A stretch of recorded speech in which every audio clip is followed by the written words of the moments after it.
¿Cómo están mis queridos lectores?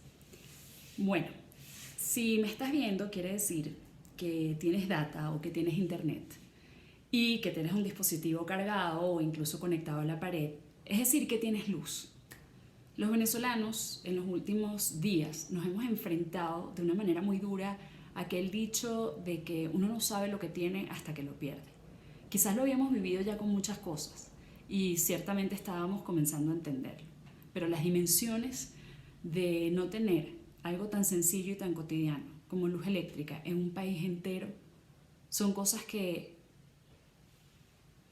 crean una situación muy difícil de describir. Son lecciones muy duras. En estos momentos estamos todos tratando de comprender qué pasó y por qué llegamos a este punto. Ciertamente en los últimos años han habido profesionales del área eléctrica, dirigentes políticos, ONGs, que han denunciado que algo parecido a lo que llevamos estos días viviendo podía suceder. Pero las cosas uno realmente no las entiende hasta que las vive. Y cuando se trata de algo tan complicado como el sistema eléctrico, aún menos. A mí me ha costado mucho entender qué es lo que está sucediendo. Y como hay tan poca información, pues yo decidí acercarme a uno de los expertos más importantes del área eléctrica en Venezuela, el ingeniero Miguel Lara, que se tomó una hora para hablar conmigo y explicarme cómo funciona el sistema eléctrico en Venezuela y qué podemos esperar, cómo prepararnos en el futuro para asumir lo que estamos viviendo. Sin embargo, les advierto que hay una conclusión que quizás es la más dura y más devastadora de entender.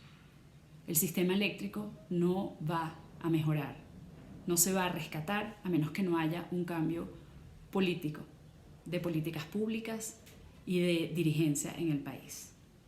Sin embargo, vamos a tratar de entender cómo se genera la electricidad en Venezuela y qué pasó en estos días. Oscar Machado Zuluaga tenía una frase, y él decía, la electricidad no llega por azar.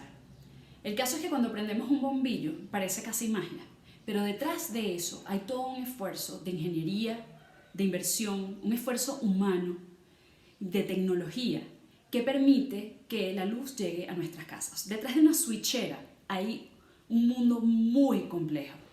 Ahora, yo voy a ser sincera, yo consulté a Miguel Lara. A mí me fue dificilísimo pasar física de tercer año. Entender esto no es nada fácil, pero gracias a Miguel logré más o menos aterrizarlo de forma tal que entendamos cómo funciona el sistema en Venezuela. Tenerlo claro, o al menos más claro, ayuda mucho primero, a captar las dimensiones del problema y segundo, a ver cómo nos podemos preparar. Así que aquí va. El sistema eléctrico venezolano o la electrificación de Venezuela empezó en los años 40. Incluso a pesar de las dificultades políticas que hubo en Venezuela, siempre hubo la voluntad política a lo largo de todos los años de la democracia, hasta 1999, de continuar con proyectos de expansión del sistema eléctrico.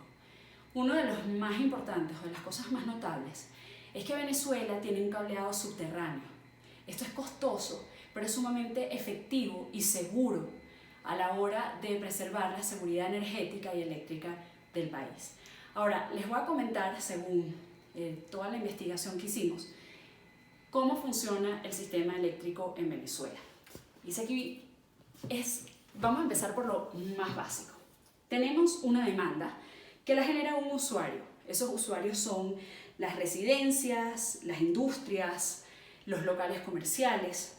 Toda esa demanda energética del país se calcula en megavatios. Por eso es que a veces oímos, o por lo menos ayer escuchamos al presidente hablar de nuestra demanda es tantos megavatios o nuestra capacidad es tantos megavatios. Es decir, cuánta energía eléctrica necesita el país para funcionar. Luego tenemos la oferta. La oferta viene a través de unidades de generación. En Venezuela tenemos dos unidades de generación. Tenemos las unidades térmicas, que son por ejemplo la planta de Tacoa, que son unidades que trabajan con gas libre o con combustible. Y luego tenemos las unidades hidráulicas, que son las que funcionan con agua, como el Guri. A principios de los años 50 se crea la Corporación Venezolana de Guayana, la CVG. La idea era aprovechar los recursos del río Caroní y crear una central, una potencia mundial, para abastecer a las industrias de Guayana. El parque industrial de Guayana era el motor industrial del país. ¿Qué se quería? Optimizar los recursos naturales, en este caso del río Caroní, para desarrollar una empresa eléctrica de punta. La idea era producir la energía suficiente para todas estas industrias y el excedente llevarlo a otras partes del país. Para eso había además que unir la frecuencia de las demás empresas eléctricas, como la Electricidad de Caracas, Edelca y Cadafi. Así que bueno, el Guri se terminó en 1986. Se hizo por etapas. La segunda etapa se hizo debido a la gran demanda que tuvo el país desde los años 50 hasta los 80, porque creció tanto el parque industrial que hizo falta más electricidad. Para que tengan una idea, la demanda de electricidad de Venezuela se duplicaba cada año. Esto quiere decir que el país crecía económicamente. Cuando un país crece económicamente, demanda más energía. Esta parte quiero que la recuerden porque más adelante va a ser de vital importancia para entender el deterioro de la situación económica de nuestro país. El caso es que, rapidito, gracias a Miguel, el gran Miguel, que me dio esta maravillosa clase, les voy a explicar de nuevo. Esto es una forma muy básica para que la gente como nosotros podamos entender cómo llega la electricidad del Guri a nuestros hogares. Hoy en día, un poquito más del 80% de la energía que llega a las ciudades en Venezuela viene del Guri. ¿Qué sucede? El Guri es una unidad generadora, es un generador de electricidad. Básicamente, ¿qué hace? Toma la energía y la convierte en electricidad. Es un proceso mecánico y, según me explica Miguel, son unas ecuaciones que no vamos a entender, pero bueno, me queda claro que es esa conversión a electricidad. Eso sale a través de unas líneas de alta tensión. Estas líneas son de 765 kilovoltios. Es una tensión muy alta. ¿Por qué la tensión es tan alta? Porque si lo transportaran a tensión más baja, necesitarían unos cables de un grosor inmenso. De modo que esta es la manera más económica y fácil de transportarla. Ahora, desde que esta energía sale a 765 kilovoltios hasta que llega a nuestro hogar a 120, cuando por ejemplo te vas a secar el pelo, prendes la licuadora, prendes la luz, todo este proceso de transporte y distribución es un proceso de transformación. Lo que va pasando a medida de cada estación es que se va reduciendo ese voltaje hasta que llega a nuestro hogar. Entonces, tomando la línea, sale del Guri por la línea de alta tensión, llega a una primera estación transformadora. Aquí sale a una subestación, ¿verdad? Que son las subestaciones que están, por ejemplo, en el Cafetal, en Caracas. O hay una que se llama Santa Rosa, que está hacia la zona de Los Chorros. Hay muchas subestaciones por toda la ciudad. De esas subestaciones sale a la tanquilla y de ahí sale a nuestro hogar a 120 voltios.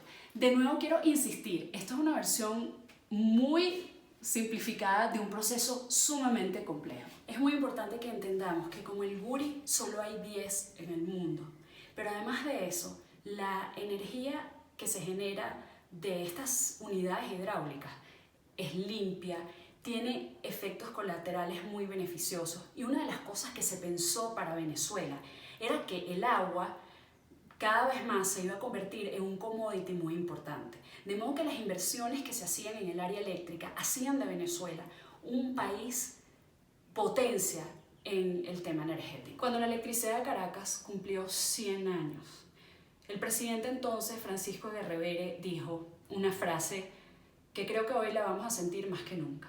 Nada tiene vida si no hay electricidad. Nosotros podremos tener muchísimo petróleo, pero nos podemos dar cuenta hoy que si no tenemos electricidad, sencillamente no hay cómo funcionar. Literalmente, nada tiene vida si no hay electricidad. Si un país se queda sin electricidad, no puede funcionar. Ahora, en 1999 comenzó un proceso de deterioro de toda la industria eléctrica en Venezuela. En primer lugar, una de las fallas gravísimas que comenzó con toda esta industria fue la desprofesionalización de la industria. ¿Por qué? Porque hasta entonces había sido una industria que, como es muy compleja, requiere que quienes trabajen en ella tengan un conocimiento muy profundo de temas sumamente complejos. Es decir, el que trabaja en el área energética, en el área eléctrica, tiene que tener un entrenamiento muy específico y muy largo. No puede ser cualquiera. Esto es un trabajo que no se aprende sobre la marcha. Cuando empezaron a tomarse decisiones políticas en torno a los recursos humanos y a sacar de la industria a las personas que realmente sabían cómo funcionaba la industria desde el principio a fin, desde los detalles hasta las versiones, hasta la versión más grande de toda la operación, de todo el sistema eléctrico, el sistema empezó a sufrir. Pero lo que es más grave es que se dejó de invertir no solo en la expansión del sistema eléctrico, que era necesario para el crecimiento, para el desarrollo del país, sino que se dejó de invertir en mantenimiento. Y más allá, a medida que pasó el tiempo, se dejó de invertir en repuestos y en materiales. ¿Qué sucede al día de hoy? Que cuando hay una emergencia, las unidades que tienen que responder a esa emergencia no tienen los repuestos y no tienen los materiales para responder. Un ejemplo que es el más sencillo de todos. Cuando se va la luz y viene una cuadrilla, necesita un vehículo para acercarse a ese lugar. Bueno, el caso es que hoy en día hasta los vehículos de la empresa eléctrica del país están la mayoría fuera de servicio. Hasta el año 2007 no hubo una sola inversión en la expansión del sistema eléctrico en Venezuela. Pero entonces se empezó con este plan de los bombillos ahorradores, que yo no sé si ustedes se recuerdan. Esos bombillos ahorradores se los compramos a Cuba. A su vez, Cuba los consiguió en Vietnam y en China. Cuba los compraba a 0.3 bolívares y Venezuela los compraba a 0.50 bolívares. Lo que es más, el consumidor no tenía cómo acceder a otro tipo de bombillos, sino solamente a los bombillos cubanos. Esos bombillos, además, eran de la peor calidad disponible en el mercado.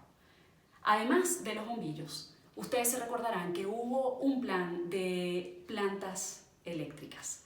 Esta fue parte de la otra acción de crecimiento o de respuesta a la crisis energética y eléctrica que ya comenzaba a asomarse en el país. Estas plantas eléctricas son unas plantas como esas plantas que están en los hospitales que sirven para emergencia. El problema de estas plantas es que son plantas que no son para uso duro. Esas plantas no están pensadas para surtir de electricidad a una población durante mucho tiempo. Están pensadas para una emergencia. Pero además esas son plantas que funcionan con gasoil. El gasoil contamina y el gasoil es caro y difícil de distribuir. Entonces, ¿qué sucede? Que se distribuyeron esas plantas, 1000 plantas, por todo el país y no funcionaron. Era imposible hacerlas funcionar. Se vendió como que era un gran plan, pero no había plan en realidad. Y ya ahí empezaba a asomarse la emergencia energética. ¿Por qué? Porque el parque eléctrico necesitaba inversión y necesitaba mantenimiento, y no se hizo. Durante años se vino denunciando el problema eléctrico y la emergencia eléctrica que había en el país. El problema con estos temas es que los riesgos existen y no siempre se materializan. Uno de estos riesgos con el apagón que vimos en estos días es justamente alrededor de todos estos temas de mantenimiento. Esas líneas de alta tensión que les enseñé hace un momento son líneas que están, digamos, en la selva. La línea donde fue el incendio que generó toda esta crisis que ya lleva 5 días es una línea que va entre el Guri y una estación de transformación que se llama San Jerónimo. Esas líneas hay que limpiarlas porque si crece la maleza alrededor, entonces se corre el riesgo de que haya un incendio. Llevan años sin que se les haga la poda alrededor. Esa poda se llama pica, ¿ok? Esa pica hay que hacerla seguido porque en época de lluvia crece la maleza y en época de sequía esa maleza se seca y entonces hay más riesgos de incendios forestales. Las medidas de seguridad estipulan que alrededor de cada cable de alta tensión o de las líneas de alta tensión haya 60 metros cuadrados de poda o de pica. En este caso, tradicionalmente nosotros en Venezuela teníamos 100 metros cuadrados, es decir, la seguridad para el sistema eléctrico venezolano siempre fue primordial, porque volvemos a lo mismo, sin electricidad no hay vida. El problema cuando no se hace mantenimiento es que justamente se corre el riesgo de estos accidentes y cuando pasan, entonces no hay respuestas rápidas para solucionar el problema. Uno de esos problemas es que hoy en día los operadores del sistema eléctrico en Venezuela están a ciegas, porque como no se le ha hecho mantenimiento a los servicios, como nos contaba Miguel Lara, el que opera no tiene una visión macro de cómo está todo el sistema, es decir, lo operan a ciegas. Pero ¿cuál es el problema más grave, además de esta situación de tener que operar el sistema a ciegas? Es que el personal capacitado se ha retirado todo. Muchos se fueron porque los sueldos sencillamente no alcanzan y otros fueron expulsados por razones políticas. Hoy en día las subestaciones están militarizadas y están manejadas por soldados. El problema del soldado no solo es que no tiene la capacitación, sino que piensen cómo funciona el soldado. El soldado funciona a través de órdenes. Tiene que esperar a que le llegue la orden para actuar. Y el problema es que cuando se genera un accidente de este tipo, la respuesta tiene que ser automática. Por eso, por ejemplo, en las subestaciones tiene que haber gente altamente capacitada que sepa cómo reaccionar cuando ocurre uno de estos problemas. Para ponerles un ejemplo sobre la explosión que se dio el día de hoy en la ciudad de Caracas. Como la cadena de mando tampoco tiene idea de lo que está haciendo, es decir, entraron a manejar las empresas eléctricas militares que no tienen la capacidad para manejar este tipo de industria. El caso es que una de las cosas que hicieron fue evadir los protocolos de seguridad. ¿Qué sucede? Que los transformadores, como yo les comentaba, la cadena que lleva la electricidad de la unidad generadora al hogar es toda una unidad de transformación. Estos transformadores que están en las subestaciones están sumergidos en un aceite. Ese aceite tiene que revisarse periódicamente porque si no genera gases. Sin embargo, previendo que a veces el ser humano hace estas cosas, hay un sistema que si el aceite empieza a generar gases y no se han dado cuenta y no lo han cambiado, se detiene automáticamente el transformador. ¿Esto para qué? Primero que nada, para cuidar las vidas de las personas que están trabajando dentro de esa subestación y por supuesto en sus alrededores. Y segundo, para proteger el patrimonio, porque todos esos equipos son sumamente costosos. ¿Qué pasa? Que durante las diversas situaciones de emergencia energética que vivimos en el país, algunos generales dieron la orden de sacar de servicio esos sistemas de protección. Esas subestaciones no solo tenían ese sistema que paraba el transformador y que lo apagaba automáticamente, sino que adicionalmente a ello había unos ventiladores. ¿Cuál era el trabajo del ventilador? El ventilador se encendía para bajar la temperatura y evitar una explosión. Se pueden imaginar que no tenemos información concreta porque no se puede entrar, pero lo que se deduce es que estos ventiladores no estaban funcionando. Creo que a estas alturas es sumamente difícil ponernos a prever cuándo va a funcionar todo en Venezuela otra vez.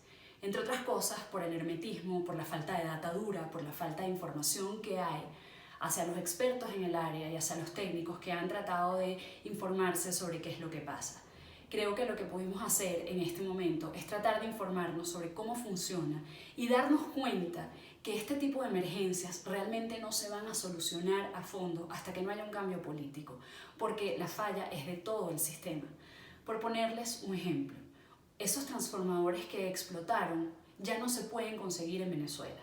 Hubo un momento en que esos transformadores se fabricaban en Venezuela, por lo que si había una falla era fácil reponerlo, entre comillas, fácil, porque esas cosas siempre son muy costosas. Pero lo que era más, y algo que tenemos que internalizar como venezolanos, esos transformadores se exportaban. Nosotros en Venezuela éramos una potencia de exportación de material eléctrico. Y eso es parte del daño que hemos sufrido. Para que tengan una idea, Venezuela está en capacidad. Vamos a suponer que todo estuviera mantenido al máximo, con nuestras unidades hidráulicas y nuestras unidades térmicas. Nosotros estaríamos en capacidad de producir 36.000 megavatios. Como les decía al principio, esos megavatios son toda la energía que necesita un país. Eso es lo que nosotros pudiéramos producir. La demanda en el año 2016 llegó a estar en 19.000 megavatios. Al día de hoy, la demanda está en 10.000 megavatios. Y se los digo porque ese número nos refleja cómo se ha destruido nuestro parque industrial. Porque lo que más requiere electricidad en un país, obviamente, son las industrias grandes. Cada vez que una industria se apaga en Guayana, cada vez que una fábrica deja de funcionar, deja de requerir electricidad, eso unido a toda la gente que se ha ido. Nosotros en megavatios podemos calcular el daño económico y energético que se le ha hecho a nuestro país. Ahora, ¿cómo están repartidos esos 36.000 megavatios que nosotros podríamos producir al día de hoy? 19.000 en las unidades térmicas y 17.000 en las unidades hidráulicas. Las unidades térmicas al día de hoy están produciendo 2.500 megavatios. Las unidades hidráulicas podrían llegar a 12.000. ¿Cuál es el problema? Que las unidades como el Guri, las unidades como Caruachi, que es la única que se inauguró en el periodo del chavismo, no están pensadas para distribuir a todo el país. Si tratas de hacer eso, sobrecargas el sistema y lo tumbas. El por qué nuestras unidades térmicas están produciendo una cantidad tan baja de la capacidad de 19.000 al 2.500, para simplificarlo, para entenderlo a grosso modo. Hay una parte que es mantenimiento y falta de mantenimiento y falta de repuestos y por supuesto falta de personal capacitado. Pero también hay una parte que tiene que ver con el combustible. Como les comentaba al principio, y sé que esto es largo y les agradezco su paciencia, pero como les comentaba al principio, el caso es que estas unidades térmicas necesitan gasoil o gas libre. Pero aquí es donde nos aliamos con otra de nuestras industrias energéticas por excelencia, la industria petrolera. Como ustedes saben, la industria petrolera y la producción petrolera en Venezuela ha ido decayendo hasta el punto que hoy estamos a niveles de hace 80 años. El gas libre ya no se puede conseguir y además estamos dándole petróleo a Cuba. Petróleo que podríamos utilizar para surtir nuestras unidades termoeléctricas. Ya para terminar, solo quisiera decirles que pensemos que el desarrollo de nuestra industria eléctrica tenía como objetivo convertir a nuestro país en un país potencia a nivel empresarial. Eso se puede rescatar, sí se puede. Va a tomar un gran esfuerzo, va a tomar una enorme cantidad de recursos, materiales, económicos, pero sobre todo el capital humano. Y por eso yo quiero agradecer a Miguel Lara, ingeniero eléctrico, quien durante 30 años de carrera estuvo en la OPSIS y coordinaba todo el sistema eléctrico nacional. Un verdadero experto en el área que me dedicó a mí más de una hora para explicarme mucho de lo que yo le he comunicado a ustedes, que he tratado de hacerlo de la manera más sencilla posible. Quedo como siempre a la orden para sus preguntas, para sus dudas y vamos a estar profundizando sobre este tema y espero traerles pronto una entrevista con el propio Miguel. Quiero de nuevo decirle a Miguel gracias y que todos pensemos en la recuperación de nuestro país, que no va a ser posible hasta que no haya un verdadero cambio. Ese es el objetivo.